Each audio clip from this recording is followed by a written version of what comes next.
നിങ്ങൾ പ്രാർത്ഥിക്കേണ്ട ഏറ്റവും പ്രധാന സംഭവം, ഈ കഴിഞ്ഞ 20 കൊല്ലം നിങ്ങൾ എടുത്തു നോക്കുക. ഈ നോയമ്പ് സമയത്ത് ഏകദേശം 15,000 പേരാണ് വിവിധ സ്ഥലങ്ങളിൽ ബോംബ് സ്ഫോടനത്തിൽ കൊല്ലപ്പെട്ടു.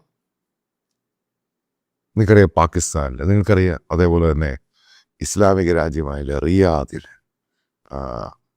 ഇവിടെ ഒക്കെ അഫ്ഗാനിസ്ഥാനിൽ പള്ളികൾ ദ്വായപ്പെടുത്തോണ്ടിരിക്കുന്ന സമയത്ത് ഈ പള്ളിയിൽ നമാസുമായിട്ട് പോകുമ്പോഴാണ് അവിടെ കൊണ്ട് ബോംബ് പൊട്ടിച്ചിരിക്കുന്നത് ഈ ഹോളി മന്തിൽ.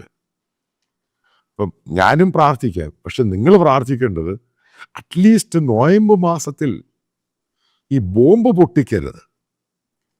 കാരണം ഇത് അസഹനീയമാണ്.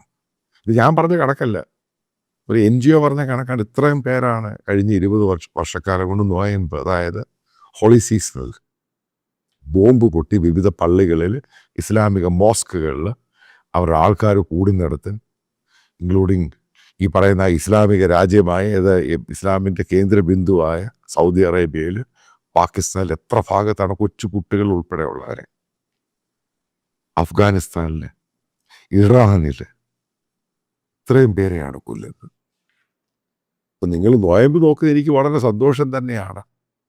പക്ഷെ നിങ്ങൾക്ക് ഏറ്റവും പ്രധാനപ്പെട്ട രീതിയിൽ പ്രേ ചെയ്യേണ്ടത് ബേസിക്കലി ആ സമയത്തെങ്കിലും അറ്റ്ലീസ്റ്റ് ഈ ബോംബ് പൊട്ടിക്കാതിരിക്കാൻ ഇവർക്കെല്ലാം, അതായത് നിങ്ങളുടെ ദൈവം, എൻ്റെയും ദൈവം, ഇവർക്ക് ബോധം കൊടുക്കണം.